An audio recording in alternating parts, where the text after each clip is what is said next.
Bueno, muy bien, muy buenos días para todos.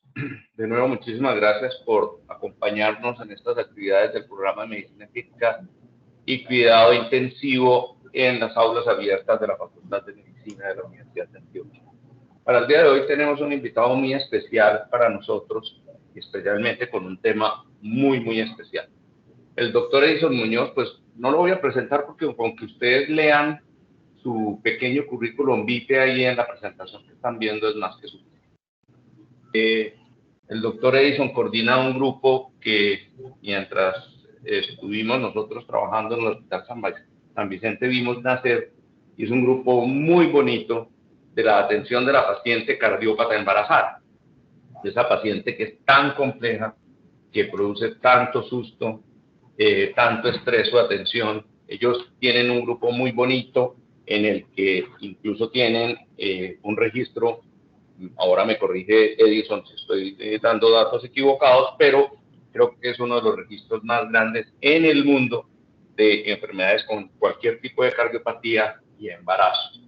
Ese grupo ha crecido mucho y ustedes, como se pueden dar cuenta, Edison, que es una gran persona, un cardiólogo con una especialización de gentes, es un líder que ha llevado ese grupo adelante y es un grupo muy representativo ahora en Colombia.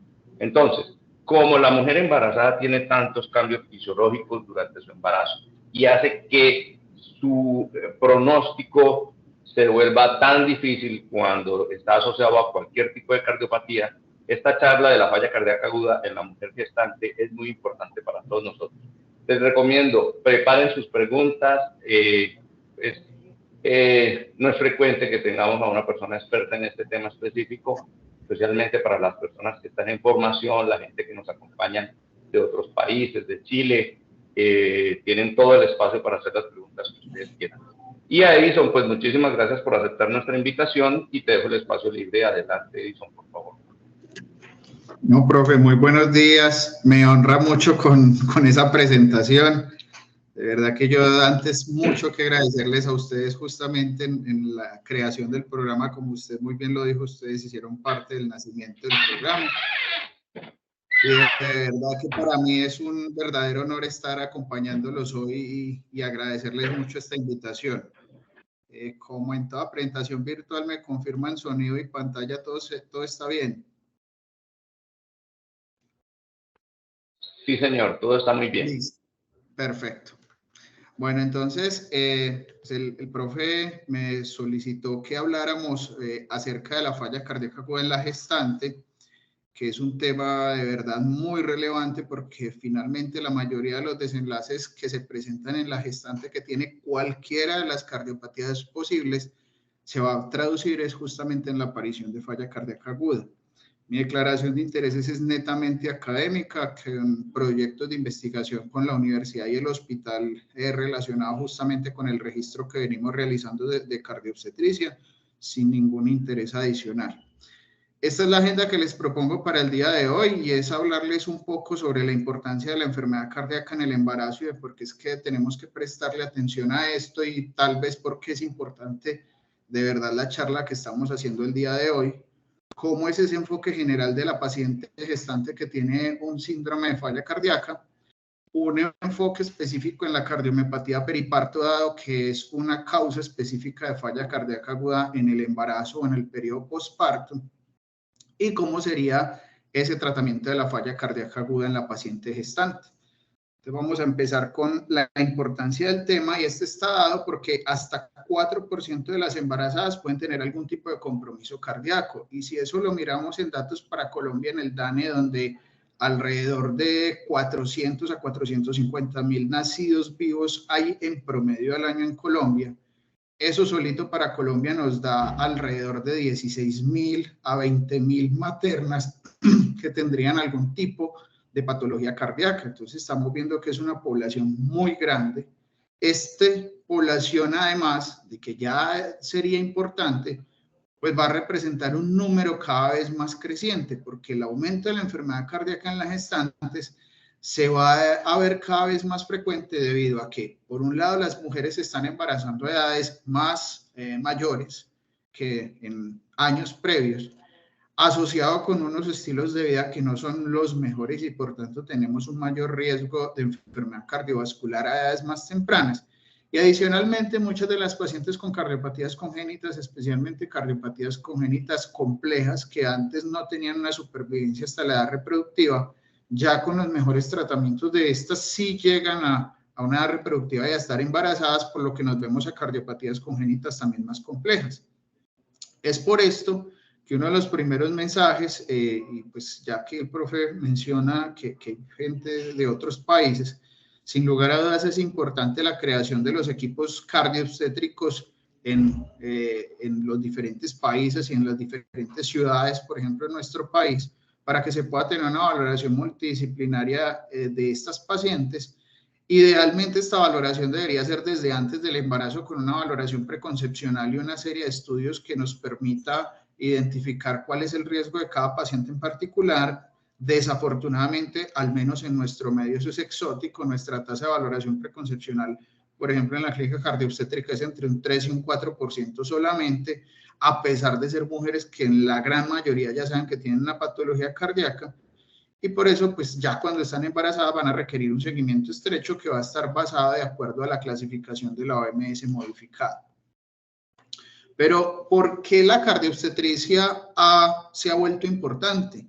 ¿Y por qué ya hay en los diferentes congresos de cardiología más importantes del mundo bloques específicos de cardiobstetricia y se le presta más atención a esto?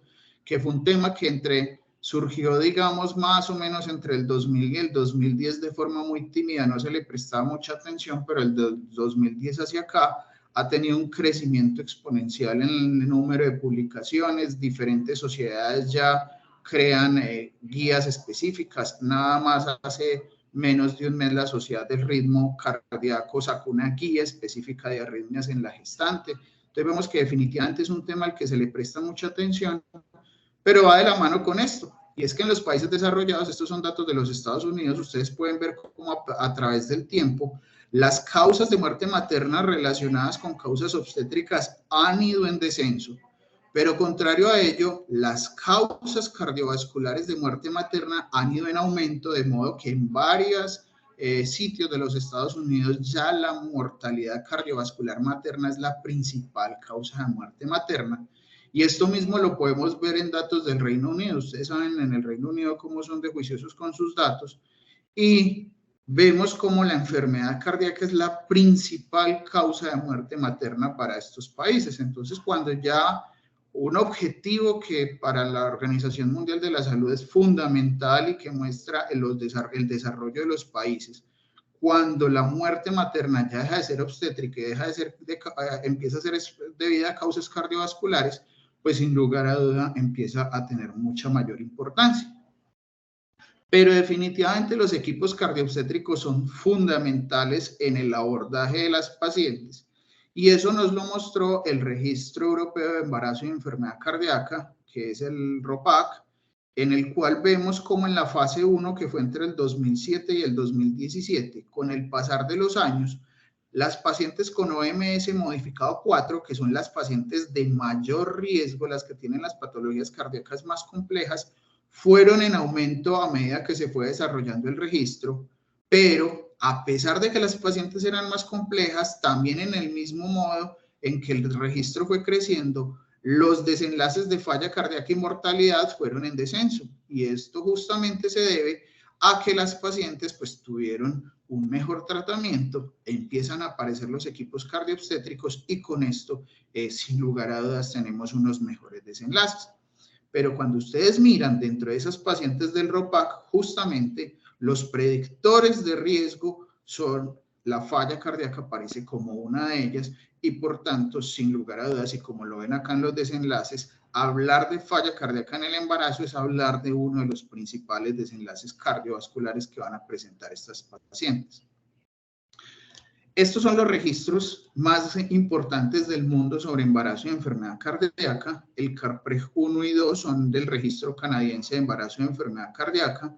El SAHARA es de Países Bajos, pero este solamente es de cardiopatías congénitas, estos ya son más generales. El ROPAC, del que les acabo de hablar, que es el Registro Europeo de Embarazo y Enfermedad Cardíaca, Y nuestro registro, que es el registro de embarazo de enfermedad cardíaca o REMEC del Hospital Universitario San Vicente Fundación y Universidad de Antioquia, donde ustedes pueden ver cómo las tasas de eventos son alrededor del 11 a 13%, con excepción del Sahara, que como les decía, es solamente cardiopatías congénitas, que en términos generales, y así lo mostró el ROPAC, son las pacientes que, pues, obviamente depende del tipo de cardiopatía, pero que como global son de las que mejor pronóstico tienen. Hago una salvedad aquí, y es que nuestro registro inicial o los datos de nuestro registro, realmente esta fue una publicación retrospectiva que hicimos previa a la clínica cardioobstétrica. Nuestra clínica surge, como el profe lo decía ahorita, hizo parte del nacimiento de este proyecto. Fue en el año, a partir del 1 de enero de 2016, nosotros llevamos un registro prospectivo. A la fecha estamos cerca de completar 1000 pacientes en dicho registro, pero esta publicación y estos datos iniciales son de una valoración retrospectiva que hicimos hasta 2015, es decir, previo a la clínica cardioobstétrica. Nuestros desenlaces actuales, incluyendo todo tipo de cardiopatías, están alrededor del 3% en este momento. Los eventos obstétricos, que también son importantes, recordemos que estamos hablando de la mamá en toda, pues en todos sus aspectos, y asimismo del bebé. Entonces los eventos obstétricos también alrededor del 12, 14, 17%, también muy similares. Y los eventos neonatales, y esto es muy importante, miren que prácticamente 1 de cada 3 a 4 niños producto de una madre que tiene algún tipo de cardiopatía puede tener algún tipo de desenlace. Entonces vemos cómo realmente no solamente es la mamá, sino también las consecuencias fetales, lo que implica la valoración de estas pacientes. Como les decía, esta publicación inicial fue antes del surgimiento como tal de la clínica cardioobstétrica y del registro prospectivo, donde ustedes pueden ver que cardiopatías congénitas era más de la mitad, seguido por las pacientes con valvulopatías, arritmias, y por acá con 5% pacientes con disfunción ventricular. Estos son datos a diciembre del 2022 consolidados, donde cardiopatías congénitas seguía siendo el principal diagnóstico que vemos en nuestra clínica cardioobstétrica, después las arritmias, la enfermedad valvular y pacientes con cardiopatía un 8%. Sin embargo, aunque aparentemente solo un 8% tienen cardiopatía, siendo de todas formas un número importante, todas estas otras causas de enfermedad cardíaca en el embarazo, finalmente, les insisto, el desenlace más importante con el que pueden presentarse esas pacientes es con una falla cardíaca aguda. Y como lo decía el profe ahorita, los cambios fisiológicos cardiovasculares que se presentan en el embarazo son fundamentales en cómo se va a presentar la enfermedad y en qué momentos. Y vemos cómo hay un aspecto fundamental que tiene que ver específicamente con la falla cardíaca aguda, y son los cambios de volumen que se van presentando en el embarazo.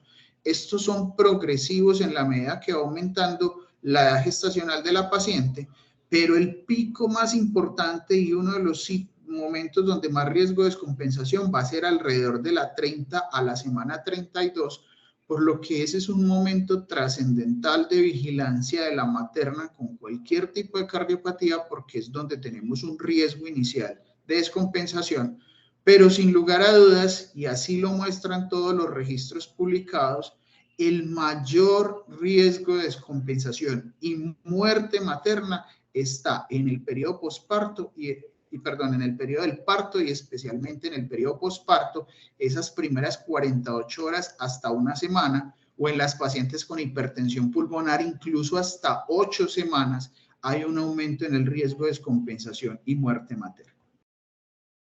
Teniendo entonces como este panorama general de lo que es la enfermedad cardíaca y embarazo y de las implicaciones que tiene, pues vamos a ver un poco de cómo hacer ese enfoque general de la paciente que se presenta con falla cardíaca aguda. Y es aquí donde empiezan a surgir una serie de condiciones, y por lo que les insisto que más allá de que cardiopatía sea un diagnóstico específico en un tipo de población pequeño, todas las pacientes, cualquier tipo de cardiopatía, y todos sabemos que la falla cardíaca es la vía común de cualquier enfermedad cardiovascular. Y ese es el mensaje que les quiero dejar con esta diapositiva. Como les comenté en la agenda, vamos a hablar un pedacito específico de cardiomiopatía periparto, pues porque es la patología de falla cardíaca aguda específica del embarazo, pero debemos tener presente que no podemos descuidar el resto de cardiopatías y de causas de falla cardíaca que se puede presentar en una gestante. Es así como todas las causas de falla cardíaca que tenemos en la población general, también las podemos tener en una mujer embarazada. Obviamente estamos hablando de una población de menor edad en comparación con la mayoría de los pacientes con falla cardíaca y que por tanto pueden tener unas etiologías específicas. Es así como, por ejemplo, la enfermedad cardíaca isquémica, que es la principal causa de falla cardíaca en los adultos. En las pacientes gestantes tienen una particularidad y es que en la gran mayoría de los escenarios, no en todos, porque como les decía, tenemos aumento de factores de riesgo en nuestra población y nosotros hemos tenido mujeres embarazadas con enfermedad coronaria aterosclerótica, pero específicamente el embarazo se asocia con disección coronaria espontánea y por tanto como esta etiología como causa de la cardiopatía isquémica en este tipo de pacientes. Pero les insisto, también podemos tener enfermedad coronaria isquémica crónica asociada con enfermedad aterosclerótica. La hipertensión pulmonar, que sin lugar a dudas le tenemos mucho temor, es el que peores desenlaces ha mostrado, especialmente las asociadas con grupo 1 síndromes de Eisenmenger, con mortalidades entre 30 y 50% de esas pacientes. Entonces, otra causa específica. La enfermedad valvular, específicamente las valvulopatías izquierdas y sobre todo las estenosis, son las de mayor riesgo de complicaciones y falla cardíaca aguda en la gestación. Las insuficiencias valvulares suelen ser mejor toleradas siempre y cuando la función ventricular de base de la paciente sea normal, pues si hay disfunción ventricular, en ese escenario sí hay mayor riesgo de descompensación cardíaca. Las arritmias, y esto ahí hago un llamado a atención porque las arritmias en el embarazo son muy comunes. Afortunadamente la mayoría de las veces suelen ser benignas y no van a generar mayores problemas salvo la aparición de síntomas en la gestante, pero el embarazo por todos los cambios fisiológicos que se presentan en cuanto al sistema de conducción, el tamaño de las cavidades, los cambios hormonales, favorece el aumento de estas arritmias y no es infrecuente la aparición de cardiomiopatía asociada con arritmias en este grupo de pacientes. Entonces, si bien no significa que a toda paciente con arritmias hay que hacerle de todo, porque tampoco es el escenario, y de hecho vemos mucho sobretratamiento de estas pacientes a las que les ponen muchas veces antiarrítmicos sin necesidad, tampoco es confiarnos y tener presentes que es una potencial causa de descompensación y falla cardíaca en las pacientes. Pues ya hemos visto que la cardiopatía congénita en adultos es lo más frecuente para nuestro medio y en todas las series así se pone como las cardiopatías congénitas son la principal etiología de consulta a los equipos cardioobstétricos y obviamente encontramos disfunciones ventriculares y no solo en cardiopatías complejas. Tenemos una tasa muy importante de mujeres a las que en el embarazo se les hacen diagnósticos de CIDA y CIBs y estas pueden tener descompensaciones asociadas con la dilatación de cavidades derechas o la sobrecarga izquierda en el caso de la CIB cuando tienen todos los cambios fisiológicos de volumen que mencionábamos en el embarazo. Entonces, no solo las complejas, sino también las cardiopatías congénitas más comunes pueden llevar a descompensación y falla cardíaca en el embarazo. Y finalmente, los diferentes tipos de cardiomiopatías. Les cuento específicamente nada más un caso que tuvimos reciente, una paciente con cardiomiopatía hipertrófica, donde su BNP basal era de 500 y independiente de todas las intervenciones siempre mantenía unos BNP muy elevados, con muy sintomática, pero que afortunadamente logramos llevar a término sin ningún tipo de complicaciones para la mamá y el feto, pero que son unos retos que nos encontramos con frecuencia, además de los otros tipos de cardiopatías, donde obviamente la cardiopatía periparto, que les insisto, hablaremos más específica de ella porque es una causa muy importante a considerar en el embarazo.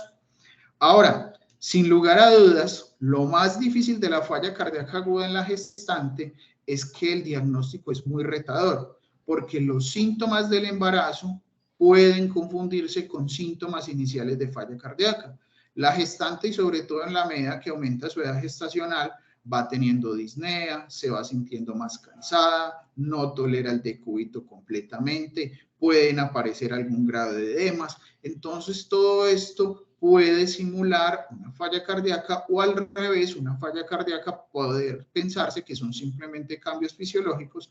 Por tanto, siempre que haya un inicio más abrupto y una progresión rápida de los síntomas o un inicio muy temprano de los síntomas, especialmente antes de la semana 20, esto nos debe alertar y tratar de identificar si esta paciente puede tener algún tipo de patología cardíaca y que no se nos pase simplemente como cambios fisiológicos y ya encontrar a la paciente en una enfermedad más avanzada y con mayor riesgo de complicaciones.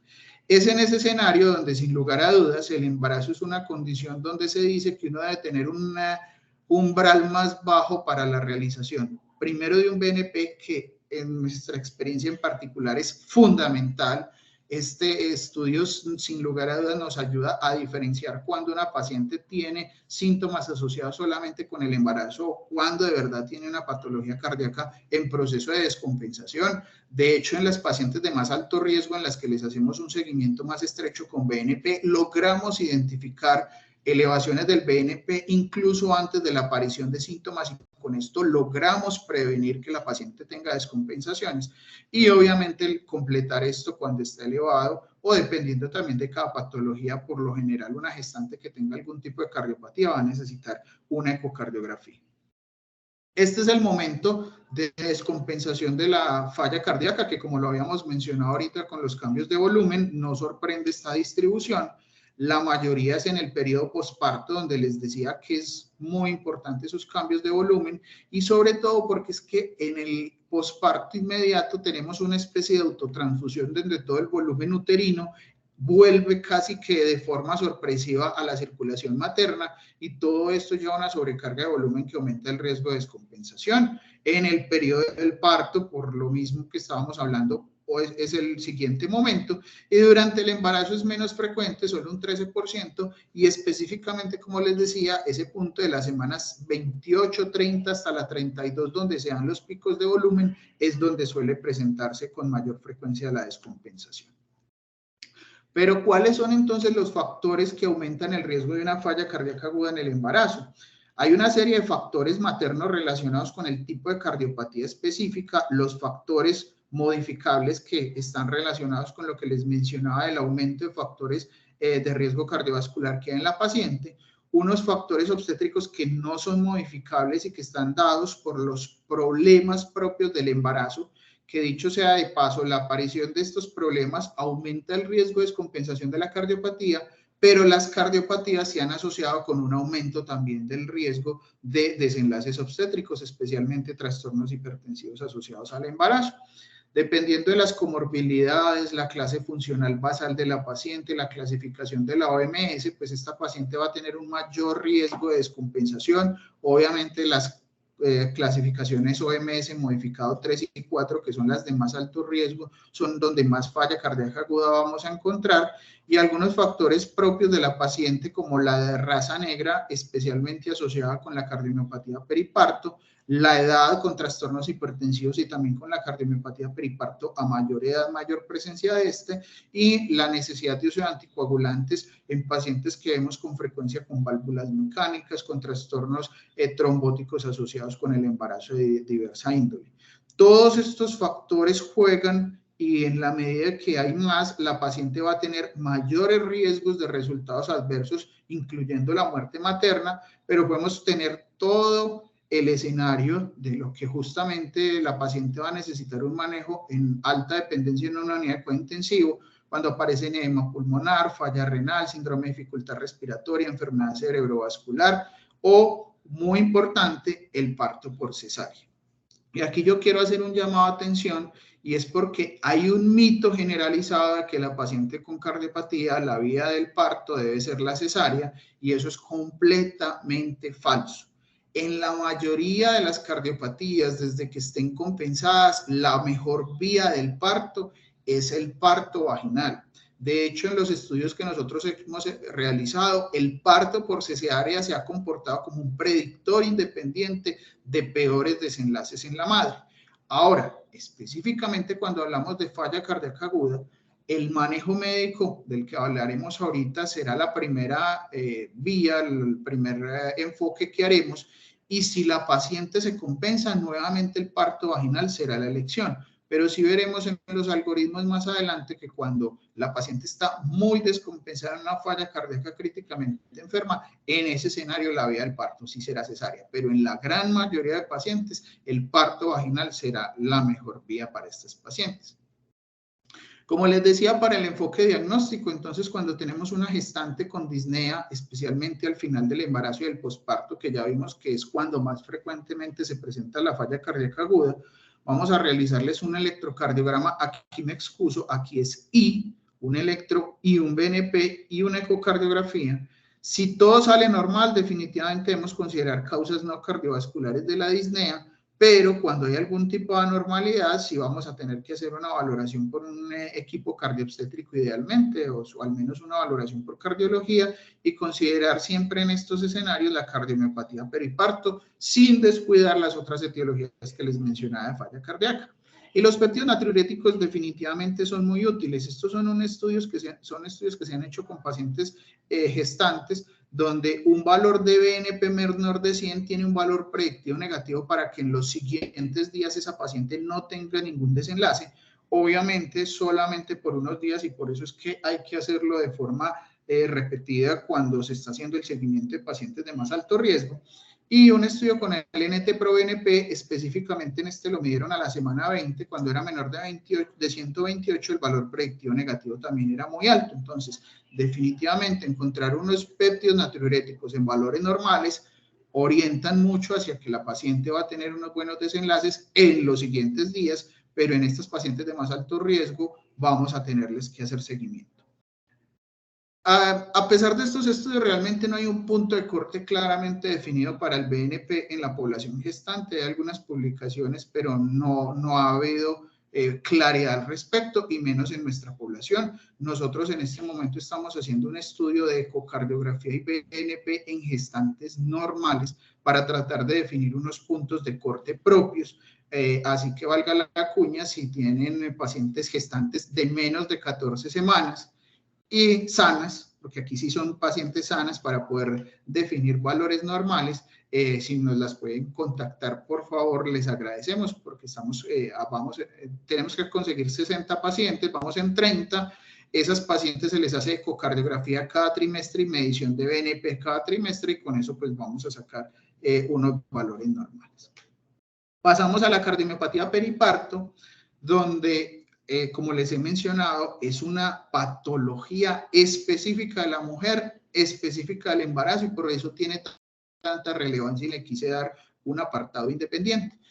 Lo primero es la definición, y de aquí salimos de todo, porque tenemos que cumplir estos criterios para pensar en cardiomiopatía periparto, que es una falla cardíaca donde hay una disfunción ventricular izquierda con una fracción de eyección de menos del 45%. Este criterio se ha sostenido en las diferentes actualizaciones que se ha hecho de la enfermedad, que ocurre al final del embarazo, y el final del embarazo se suele decir el tercer trimestre. Generalmente es en el último mes del embarazo donde hay un mayor riesgo de presentarse, pero la gran mayoría de las cardiomiopatías periparto ocurren principalmente en los meses siguientes al embarazo, en general hasta 5 meses posparto, es el momento más crítico de aparición de la enfermedad.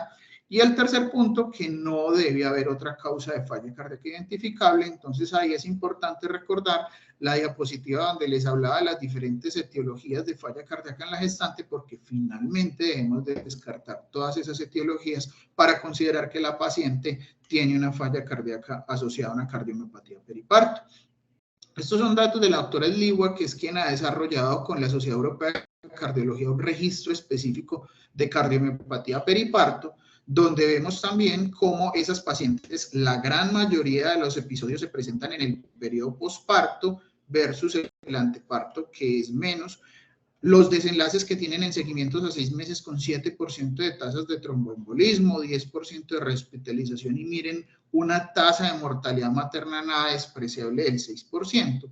Y donde vemos cómo estas pacientes van a tener unas tasas de recuperación de la función ventricular que varían por zonas geográficas. En el registro de cardiomiopatía periparto, desafortunadamente no hay datos de América, pero vemos cómo están alrededor de un 50% de recuperación de la función ventricular.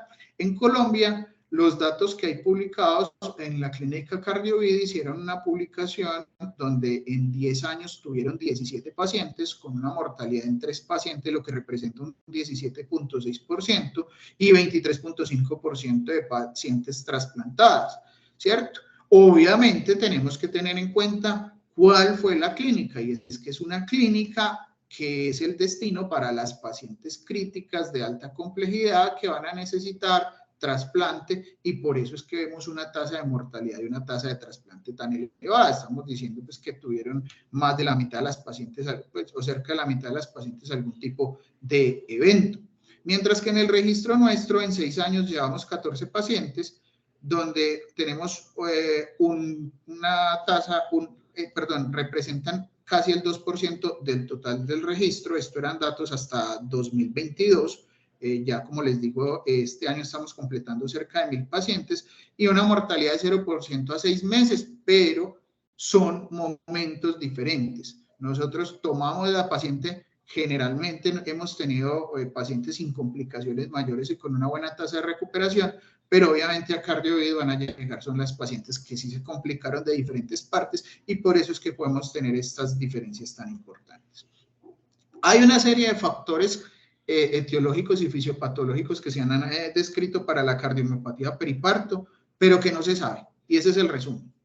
Se ha mencionado que puede ser asociado con la inflamación, un imbalance entre factores angiogénicos y por tanto tener cierta relación con los trastornos hipertensivos asociados al embarazo, y de ahí la aparición de un daño vascular. Y hay una teoría específica con el fragmento de prolactina de 16 kilodaltons que se ha llamado la vasoinhibina, que en algunos estudios se ha asociado con la aparición de estos, y por tanto es que se ha propuesto el bloqueo de la parte de la prolactina con el uso de bromocriptina como una de las alternativas de tratamiento. Sin embargo, todos estos mecanismos fisiopatológicos al día de hoy no hay claridad todavía de cómo ellos pueden influir o no, y de si realmente el bloqueo con bromocriptina de la vía de la prolactina realmente es útil o no. Eso ya lo vamos a ver mejor.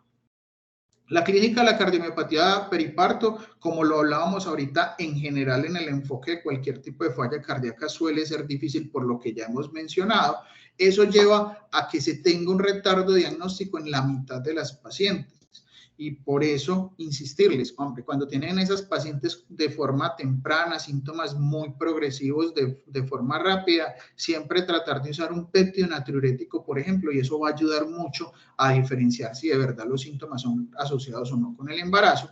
Los síntomas graves, donde hay progresión rápida, falla cardíaca aguda grave, arritmias ventriculares o parada cardíaca, pues obviamente ya van a ser mucho más fáciles de identificar y a sospechar algún tipo de cardiopatía, pero la idea es que ojalá cojamos a la paciente con los síntomas iniciales cuando tenemos menor riesgo de complicaciones. Y para el diagnóstico es simplemente seguir los pasos que habíamos mencionado en la definición. Entonces, una paciente que tenga disnea aguda, que básicamente es la que vamos a identificar, o aquella paciente con deterioro funcional progresivo, vamos a sospechar una cardiomiopatía periparto, que recuerden son síntomas al final o en el periodo postparto, y son los síntomas típicos de falla cardíaca. Vamos a hacerle un péptido natriurético, un electro, una radiografía si está indicada. Recordemos que en el embarazo hay cierta restricción, pero las restricciones nunca deben seguirse cuando la paciente puede tener en riesgo su vida, y un ecocardio. Si tenemos elevación del péptido natriurético y una fracción de eyección menor del 45, ya vamos a considerar con mayor probabilidad una cardiomiopatía periparto aguda, obviamente completando el tercer criterio de la cardiomiopatía periparto, que es excluir las otras causas de falla cardíaca. Si tenemos elevación de los péptidos, pero con una fracción de eyección mayor de 45, debemos considerar otras causas de elevación del BNP, como los embolismos pulmonares o el líquido amniótico, disfunción derecha o hipertensión pulmonar, desórdenes hipertensivos, que son una causa muy importante de elevación del BNP, también en el periodo alrededor del periparto. Y si definitivamente ninguno de los dos está alterado, pues vamos a considerar que los síntomas no son cardiovasculares, y con eso vamos a hacer el diagnóstico. Y ya en la última parte, el tratamiento de la falla cardíaca en general, tanto de la cardiomiopatía periparto como de las otras causas de falla cardíaca aguda en el embarazo. Entonces, lo primero es insistir, los mejores resultados los han mostrado los diferentes registros. Nosotros tenemos también una publicación pendiente de salir en la Revista Mexicana de Cardiología, donde demostramos cómo el manejo en un grupo multidisciplinario tuvo mejores desenlaces que no hacerlo de esta forma. Entonces, la conformación de estos equipos multidisciplinarios es fundamental. Y finalmente, las opciones de tratamiento van a depender de un balance entre el estado materno y el estado fetal, pero teniendo una cosa muy clara, y es que sin mamá no hay bebé, y por tanto siempre el estado materno va a ser el factor fundamental. ¿Vamos a tener en cuenta al bebé? Por supuesto que sí, pero la madre va a ser la meta primaria. Y dependiendo obviamente de la gravedad de la falla cardíaca, vamos a instaurar unas medidas u otras. Esto es la guía de embarazo y enfermedad cardíaca de la Sociedad Europea de Cardiología. La recomendación que ellos nos hacen es que si tenemos una falla cardíaca aguda en el embarazo, lo primero que vamos a definir es si hay necesidad de maduración pulmonar o no. Esto es a partir de la semana 23 más 5. Pero aquí hay una cosa muy importante, y es que cuando damos maduración pulmonar vamos a dar un esteroide con el cual nos va a hacer retención de sodio y agua, y por tanto nos puede empeorar aún más los signos congestivos. Entonces este es un momento crítico en el manejo de la paciente, y se debe tener en cuenta esto para intensificar el tratamiento anticongestivo de la falla cardíaca. Después de esto, el grupo multidisciplinario se debe reunir, y miren el tiempo que nos da la guía. En menos de 15 minutos, cuando se tenga una paciente con una falla cardíaca aguda, el equipo multidisciplinario debe estar reunido para definir cómo va a ser el enfoque de esa paciente, que va a depender en primera instancia, pues ya estamos teniendo aquí en cuenta el estado materno, pero ya habíamos dicho también que hay que tener en cuenta el bebé. Si es un feto no viable, y eso depende de cada institución, para algunas es 600 gramos, 650, 700 gramos, y entre 26 y 28 semanas, ya ahí cada institución mirará cuáles son sus estándares.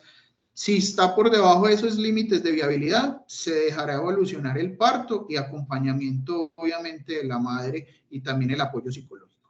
Si la paciente tiene un feto viable, o si el manejo inicial nos permite aguantar el momento del parto y tratar de llevar ese feto a la viabilidad dependiendo del deseo de los padres, del estado materno y del estado fetal, pues se va a tratar de continuar el embarazo hasta donde sea factible, hasta donde el equipo multidisciplinario lo considere seguro, dando las diferentes alternativas de manejo de las que vamos a hablar. O si definitivamente el estado materno o fetal no lo permiten, vamos a llevar al parto. Aquí estaríamos ya hablando de un feto viable, entonces vamos a tener el apoyo también del neonatólogo para el tratamiento del neonato y continuar después el tratamiento de la falla cardíaca en la gestante. ¿Cuáles son las alternativas de tratamiento que nos dan? Va a depender de la gravedad de la falla cardíaca. Si la paciente tiene alguno de estos signos de gravedad de la falla cardíaca, que nos están hablando básicamente choque cardiogénico, falla cardíaca grave, entonces vamos a empezar con optimizar el tratamiento en cuanto a la sobrecarga de líquidos, y aquí la terapia diurética va a ser fundamental. La furosemida es el medicamento de elección y que nos ayuda demasiado en el manejo inicial de estas pacientes. Se podrían considerar vasodilatadores dependiendo de la presión arterial, pero sin lugar a dudas la terapia diurética va a ser la más importante. Vamos a optimizar la oxigenación, y miren, esto es un dato muy importante, las gestantes manejan saturaciones de oxígeno mayores que la población general por los mismos cambios fisiológicos del embarazo, y es un signo de alarma tener una saturación menor de 95. Entonces vamos a tratar de mantener esa saturación por encima, además no solo por la madre, sino por el bebé. En ese orden de ideas vamos a brindarle la terapia con oxígeno que sea necesaria para garantizar estas saturaciones. En caso de que la paciente esté con choque cardiogénico, como alguna de estas variables nos lo indican, vamos a iniciar el uso de inotrópicos o vasopresores dependiendo, como en cualquier paciente con falla cardíaca, los que ustedes ven en UCI. Esto es una recomendación de expertos y es una recomendación europea, que ustedes lo saben muy bien, que es el uso del levosimendan. Entonces ellos lo prefieren en este escenario, pero no es porque haya una evidencia sólida de que el levosimendan puede ser mejor que cualquiera de los otros inotrópicos. Y en este escenario sí, en una paciente que está grave y críticamente enferma, la vía del parto sí va a ser cesárea. Como les decía ahorita, en la mayoría de escenarios no, en este sí la cesárea es uno de ellos. Y se podría considerar la bromocriptina, pero esto ya les voy a hablar un poquito más adelante. Si la paciente con esto la logramos compensar, pues vamos a continuar el tratamiento y vamos a definirlo el parto como lo veíamos en la diapositiva previa, pero en la paciente que progresa y que les decía es posiblemente las que les llegan a cardiovid, pues van a definir la necesidad de dispositivos de asistencia ventricular, la necesidad de trasplantes. Si la paciente se recupera, pues vamos a pasar allá al manejo de la paciente con una falla cardíaca más estable. Ahora, la paciente con falla cardíaca estable tiene una particularidad también, y es que el tratamiento va a depender de si tiene el feto adentro o si ya la paciente está posparto, porque la mayoría de los medicamentos recomendados por las guías para falla cardíaca están contraindicados en el embarazo por teratogenicidad. Entonces, si la paciente está aún embarazada, miren que las opciones que tenemos son mínimas. Básicamente es diuréticos, betabloqueador y nitratos. En Colombia no tenemos hidralazina, entonces nos tenemos que defender con esto hasta que la condición materna lo permita. Vamos a definir el parto de forma multidisciplinaria y ya una vez la paciente tuvo su bebé o en la paciente que se presentó con falla cardíaca posparto, que en cardiomiopatía periparto ya vimos que son la mayoría de las pacientes, a estas les daremos un tratamiento de falla cardíaca convencional. Recordando que la mayoría de estos medicamentos son seguros en la lactancia, no hay información con sacubitril valsartán para la lactancia, entonces sí deberíamos preferir en este escenario inicialmente los IECAS. Y nuevamente la bromocriptina podría ser una opción, pero eso se los voy a ampliar más adelante. Y dependiendo del comportamiento de la paciente, pues vamos a mirar si va a necesitar dispositivos o algún tipo de terapia, pero esto ya es un manejo de falla cardíaca convencional más de una falla cardíaca crónica. Este es el manejo que ustedes se van a ver enfrentados en la unidad de cuidado intensivo. ¿Cuáles son las recomendaciones específicas de bromocriptina? Las guías dicen que la bromocriptina se podría usar 2.5 miligramos por día por una semana en cardiomiopatía periparto no complicada, o 2.5 miligramos 2 veces al día por 2 semanas, seguido por 2.5 miligramos al día 6 semanas en pacientes que tienen falla cardíaca grave, es decir, que tienen fracción de eyección menor de 25 o choque cardiogénico. Si se usara, siempre se debe acompañar mínimo de tromboprofilaxis e idealmente de anticoagulación, porque la bromocriptina se asocia y de forma consistente en los diferentes estudios con aumento en los eventos trombóticos. Y hay una publicación que la guía referencia también, que lo resumen como la estrategia Bovard. Sin embargo, antes de hablarle de eso, yo quiero mostrarles el grado de recomendación que tiene la bromocriptina. Y es que el uso de bromocriptina es una recomendación 2B.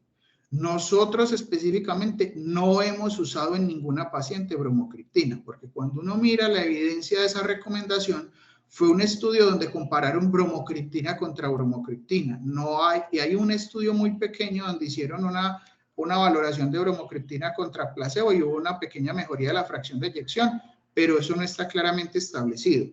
Lo que sí está claro, y les insisto, es que si se usara bromocriptina, porque puede ser válido y sobre todo en los escenarios en los que a ustedes les tocaría en UCI, que son esas pacientes muy graves donde uno en medio del desespero obviamente echará mano de lo que está autorizado, porque finalmente es una de las alternativas, es que siempre deberíamos anticoagular a esas pacientes. La estrategia Bovard que proponen entonces las guías es bromocriptina, dar terapia oral para falla cardíaca, anticoagulación porque estamos usando bromocriptina, relajantes pues básicamente los vasodilatadores y el uso de diuréticos. Sin embargo, dentro de esta misma publicación ellos aclaran que este tratamiento es incierto y que no se necesitan estudios de mejor calidad para poder saber si la bromocriptina debe usarse o no. Y el problema es que los estudios con bromocriptina, que sí se están haciendo con una forma metodológica más rigurosa, no vamos a tenerlos hasta el 2028. O sea que por ahora tenemos un buen tiempo sin estar completamente seguros si la bromocriptina sirve o no. Nosotros no la hemos usado, les insisto, hasta ahora no hemos tenido mortalidad. No sé si algún día en medio del desespero la consideraremos, pero hasta ahora, y de hecho en los Estados Unidos la bromocriptina no está aprobada para el uso en cardiomiopatía periparto. Como conclusiones y para dejar al menos estos 15 minutos de tiempo de preguntas, es que definitivamente la enfermedad cardíaca en el embarazo va en aumento y es la principal. Todo está asociado con el embarazo. Seguramente muchos escenarios sí serán así, pero podríamos tener otros escenarios donde podría pasarnos una enfermedad que se está descompensando y que de forma temprana tendríamos mejores desenlaces. recomendarles definitivamente, y en eso, en nuestra experiencia, los péptidos natriuréticos son fundamentales para la identificación temprana en aquellas pacientes de más alto riesgo que los síntomas están apareciendo y que yo no lo tengo tan claro. Los péptidos nos van a ayudar sin lugar a dudas. Y recordar las particularidades del manejo que tiene la falla cardíaca, el no poder usar los medicamentos rutinarios para falla cardíaca crónica, el manejo en unidad de cuidado intensivo basado en la terapia vasodilatadora, el diurético y la suplementación de oxígeno, y cuando esté indicado el uso de inotrópicos o vasopresores, que quiero aclarar, ninguno de ellos tiene contraindicación en el embarazo, siempre teniendo en cuenta el estado fetal, y en ese grupo multidisciplinario, y por eso es fundamental insistir en los equipos cardioobstétricos, esa toma de decisiones día a día para definir cuál es el momento óptimo de desembarazar a la paciente, teniendo en cuenta que todavía nos quedan muchas dudas por resolver, dentro de ellas el tratamiento con bromocriptina.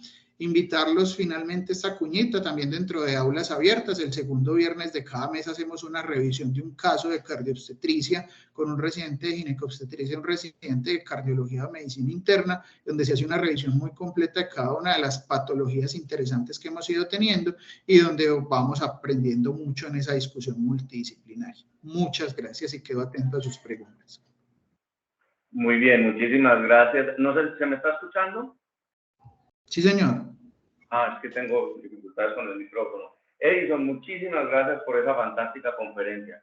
Les recuerdo al público que quiere hacer preguntas, por favor utilicen la herramienta de levantar la mano y les vamos dando la palabra, ¿listo? O si no, los que son un poquito más tímidos, por favor a través del chat, yo les voy leyendo las preguntas a Edison. Les ruego el favor para que todos alcancemos a participar, que sean preguntas concisas, cortas, y así vamos avanzando. La doctora Juliana Valencia, adelante Juliana, por favor, prende tu micrófono. Mientras la doctora Juliana soluciona su problema de micrófono, ¿alguna otra persona tiene preguntas? Mientras la gente va calentando motores, yo tengo una pregunta, Edison, que puede ser una obviedad, pero quisiera escuchar tu opinión. Veo ahí que en la conferencia, en los datos tuyos muestras que hay mucha cardiopatía congénita y mucha cardiopatía valvular. Teniendo en cuenta que los americanos y los europeos tienen mucha cardiopatía congénita corregida previamente y quirúrgicamente, las cardiopatías congénitas que vemos nosotros e incluso la enfermedad valvular de la embarazada son enfermedades valvulares no corregidas. En ese caso son de mucho riesgo. ¿Cuál sería tu recomendación para el caso de nuestros intensivistas cuando reciban ese tipo de pacientes? Profe, tiene toda la razón. Sin lugar a dudas, y por eso el SAHARA tuvo tan buenos desenlaces, porque son cardiopatías congénitas del primer mundo que son corregidas. Nosotros seguimos encontrando pacientes que nos llegan con síndrome de Eisenmenger, con pacientes con cardiopatías congénitas complejas no corregidas. Nada más hace 15 días tuvimos una paciente con un ventrículo único solamente corregido hasta un Glenn, con desenlaces fetales que son muy complicados. Ahí sin lugar a dudas, y tenemos que avanzar, es en la remisión temprana. El CARPREG mostró que una valoración mayor de 20 semanas se considera una remisión tardía, y en esos escenarios ese solo predictor aumentó los desenlaces adversos maternos. Entonces, cualquier paciente que ustedes vean, mujeres en edad reproductiva, porque es que tenemos que avanzar es a eso.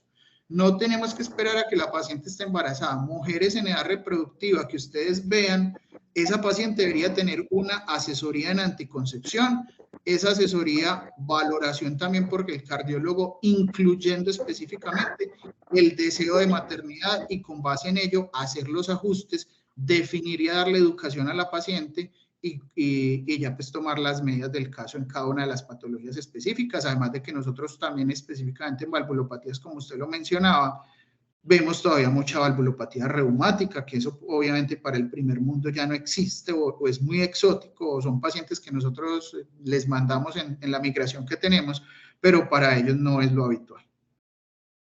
Sí, señor. Creo que la doctora Juliana ya tiene posibilidades de prender su micrófono. Adelante.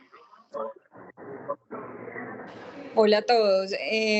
Yo tengo una pregunta de algo que hemos discutido previamente con el doctor Edison, y es, claro, estamos hablando del escenario de la materna, ¿cierto? En un alto nivel de complejidad, ¿cierto? Pero esa mujer probablemente tuvo que recorrer un camino para llegar hasta allá, ¿cierto? Y el abordaje desde el primer nivel plantea muchísimos retos para las personas que han trabajado en esos lugares y que están ahora en esos lugares.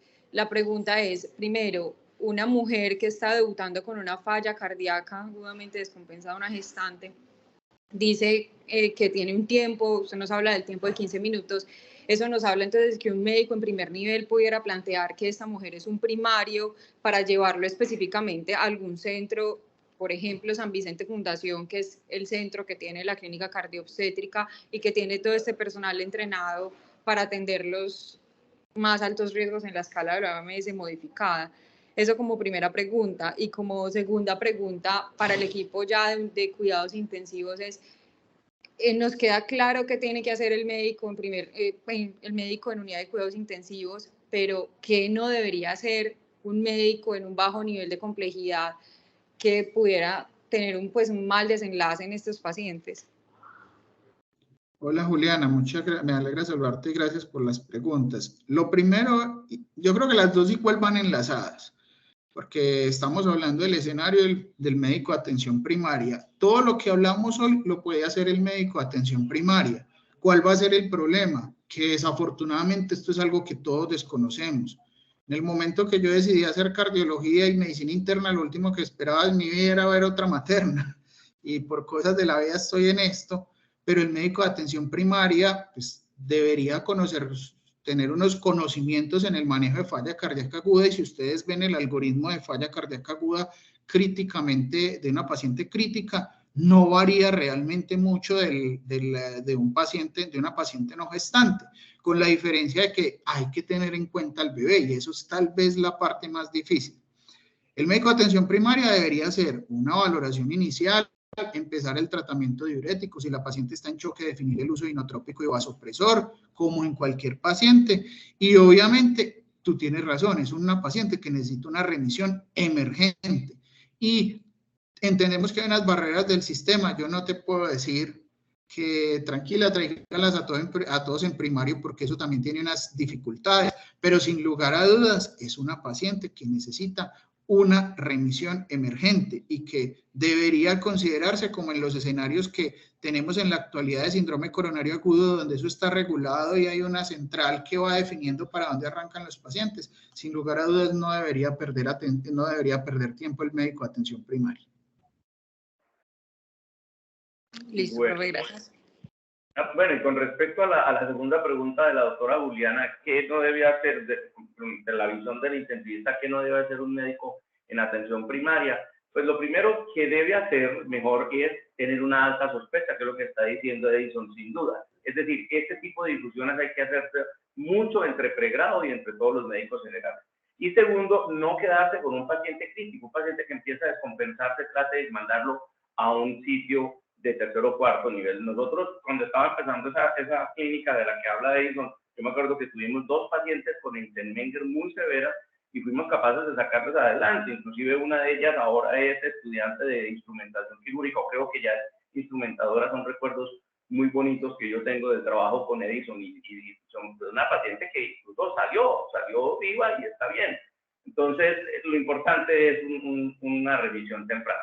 Vamos en este orden. Primero, ASR, que no es un invitado, pero no sé quién es, entonces adelante, ASR, y luego el doctor Héctor Raro, ya ve que tiene su mano levantada. ASR, adelante, por favor, prende su micrófono.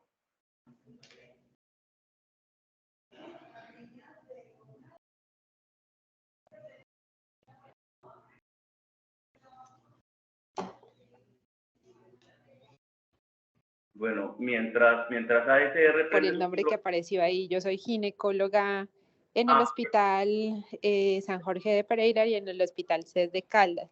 Doctor Edison, muchas felicitaciones por su charla. Quería preguntarle más o menos a ustedes, en una paciente con una falla cardíaca, ¿cuál es el intervalo en la que hacen mediciones del BNP? Doctora, muchas gracias. Ahí depende mucho de los escenarios. Hay una clasificación que por cuestiones de tiempo no se las traje, pero que los invito a que la revisen, está en la Guía Europea de Embarazo y Enfermedad Cardíaca, que es la clasificación de la OMS modificada. Es una clasificación en 5 grupos, 1, 2, hay uno que se llama 2, 3, 3 y 4. 1 y 2 en teoría son los de bajo riesgo, el 2, 3 es intermedio y el 3, 4 son los de alto riesgo. Asimismo, dependiendo de esa clasificación, hay unos seguimientos recomendados, donde en las pacientes 3 y 4 lo mínimo debe ser cada mes, incluso cada 15 días, y al final del embarazo, dependiendo del escenario ya de la discusión del grupo multidisciplinario, puede ser incluso semanal. En esas pacientes, más o menos de acuerdo con ese mismo grado de nivel de riesgo de acuerdo a la OMS, hacemos también el seguimiento del BNP. Pacientes con riesgo 1 o 2, generalmente no les hacemos mediciones de BNP, salvo un cambio en la condición clínica o salvo pacientes que son 2 con cardiopatías congénitas no corregidas como CIA y CIB que tienen significado hemodinámico, donde ahí sí les hacemos seguimiento con el péptido porque nos puede ayudar a predecir que al final del embarazo pueden tener mayor riesgo de descompensación. Entonces, asimismo, como la OMS nos dice que cada tiempo le hacemos un seguimiento clínico, por lo general en esas pacientes de alto riesgo lo acompañamos de una medición de BNP. Ok, muchas gracias. El doctor Arroyave, adelante, Héctor. Bueno, buenos días, ¿no? Agradeciéndole a Edison y aprovechando a darle un saludo a un buen amigo y compañero de trabajo. Pues nada que decir de su excelente charla, como siempre muy claro. Yo quisiera nada más que te refirieras a algo en particular que es pues un momento histórico negativo para la atención materno-infantil pues en nuestro país, en la región. ¿Qué sugerís vos? Porque tenemos un grupo, yo creo que un grupo único de subsistencia de calidad académica para mostrar realizaciones, pero que es insuficiente a todas luces. Incluso se veía en la pregunta que dejaba la doctora Juliana que hacer, y es una realidad. Yo creo que lo que hace el San Vicente es meritorio, pero insuficiente para la atención de nuestras maternas, que supones que somos centro de referencia regional. ¿Qué hacer, hombre, para que esto se replique un poco y hagamos algo medianamente útil para las pacientes, que no se queden nada más en un nicho de tan baja cobertura como de tanta calidad, pero tan baja cobertura? ¿Qué sugerís, Edison, para que esto sea un poquitico más amplio para las necesidades reales? Profe, pues primero también me alegra mucho saludarlo y la pregunta que me hace es demasiado difícil y demasiado triste, porque como usted lo dice, la atención materna e infantil va en decadencia, cada vez las instituciones cierran más, el programa ha subsistido gracias a los resultados que ha mostrado, pero es un programa que si lo miramos a la luz de la parte financiera no es rentable, ni siquiera logra ser autosuficiente porque desafortunadamente se ha tratado de negociar con las aseguradoras tarifas diferenciales donde se reconozca justamente la calidad y los desenlaces, pero no se ha logrado. Nada más ahorita venía esta mañana escuchando en las noticias que Sura, Sanitas y otra EPS mandaron una carta al ministerio diciendo que estaban en SOS, que tenían recursos para funcionar bien hasta septiembre. Entonces yo creo que tenemos un panorama del sistema de salud muy complejo donde todos los programas que no son rentables están destinados a que no se les preste atención y desafortunadamente algo tan importante como es la salud de una materna y la salud de un niño no son rentables a la luz del mercado y eso hace que esos programas tiendan a desaparecer. Nosotros afortunadamente logramos subsistir hasta ahora, pero con ese panorama es muy difícil porque ¿cuál es la respuesta ideal que yo le daría? Hombre, una ciudad como Bogotá, como Cali, como Barranquilla, deberían tener sin lugar a dudas un centro cardioobstétrico donde se pueda hacer esa valoración multidisciplinaria. Pero eso necesita primero un sustento y un deseo político, por decirlo así, de la institución que quiera acarrear con algo que no es rentable.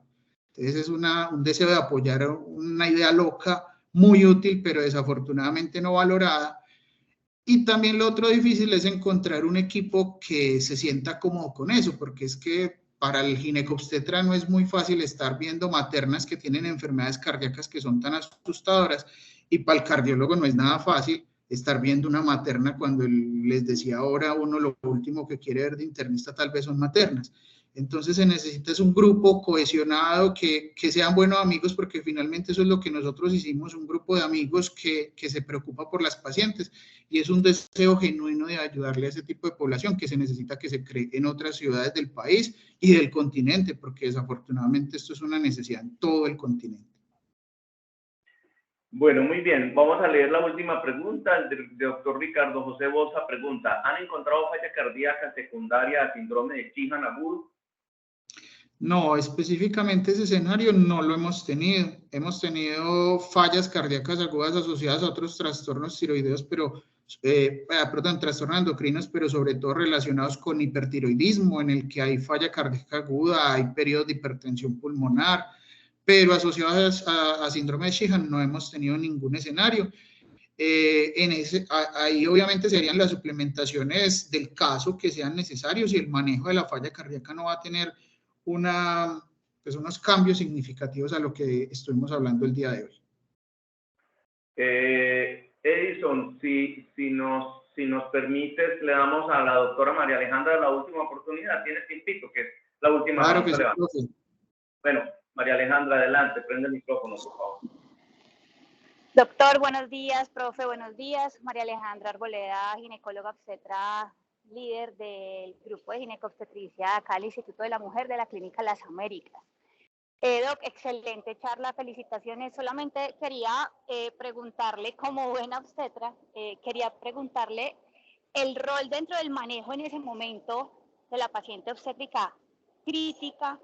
¿Qué tan en cuenta están tomando la evaluación ecográfica dinámica de esa paciente? Es decir, la medición de las cavidades, evaluación de las cavas, para guiar el proceso de reanimación y de manejo en esa paciente.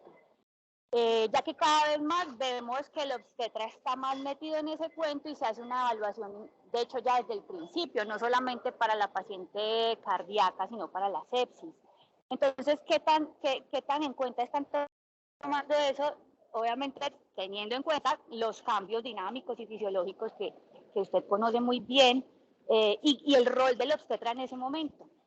Muchas gracias, doctor. Hola, doctora, no, muchas gracias a usted. Ahí todo sirve y todo es fundamental. Yo lo que quiero dejar de verdad de mensaje aquí es que necesitamos trabajar en equipo, que tenemos que entender que en una especialidad no se la sabe todas, y que el apoyo del colega experto, y más en estos escenarios donde hay tanta información que conoce mejor el uno que el otro, es fundamental. Con la mano del POCUS, obviamente se ha vuelto muy importante en todas las unidades de cuidado intensivo la medición de los signos congestivos, como usted lo mencionaba, la cava, el flujo hepático, el flujo renal. Esto nos ayuda a tomar decisiones. Dificultades grandes, que ustedes saben que a las embarazadas siempre las excluyen de todos los estudios y que no hay valores validados específicamente en el embarazo. Nosotros con nuestro grupo de vascular periférico, sin embargo, hemos hecho varias valoraciones de dinámica, sobre todo, por ejemplo, con el VEXUS en pacientes gestantes en estados muy complejos, y nos hemos basado extrapolando un poquito los valores, pero teniendo claro, y en eso yo quiero ser enfático, no tenemos unos valores definidos en el embarazo, claramente establecidos, pero toda esa información sí nos ayuda a mirar cómo está el flujo renal, cómo está el flujo hepático, qué tan dilatada está. Sin lugar a dudas, para nosotros, y les quiero insistir, el seguimiento incluso del BNP en esos escenarios donde la paciente está muy compleja, podemos hacer seguimientos cada 48, 72 horas de BNP que nos van mostrando tendencias, y con base en ello vamos haciendo el ajuste, sobre todo el tratamiento diurético, que es el que más nos sirve para intensificarlo. Y el ginecobstetra es fundamental. De hecho, nosotros hacemos la consulta en las pacientes de alto riesgo, las de OMS 2, 3 y 4, las hacemos conjunto, es decir, el cardiólogo y el ginecobstetra están en la consulta al mismo tiempo con la paciente, y es maravilloso porque vamos discutiendo de una vez cuál es el plan del parto, si estamos de acuerdo con X o Y medicamentos, si subimos o no X dosis, qué vamos a hacer para el momento del parto, cuándo la vamos a citar. Entonces, ese trabajo en equipo y tener en cuenta el equipo de ginecobstetricia es fundamental para poder tener excelentes resultados. Bueno, muy bien. Edison, de nuevo, muchísimas gracias. Estamos muy agradecidos que nos hayas acompañado con esta extraordinaria charla. Esperamos volverte a tener pronto en algún otro foro con nosotros. Y al resto del público, muchas gracias por acompañarnos en estas aulas abiertas de la Facultad de Medicina dentro del programa de Medicina Crítica y Cuidado Intensivo. Un feliz día para todos. Edison, un gran abrazo. Muchísimas gracias. No, muchas gracias a ustedes. De verdad fue muy rico estar hoy acá y pues siempre dispuesto cuando así lo consideren. Un abrazo para todos.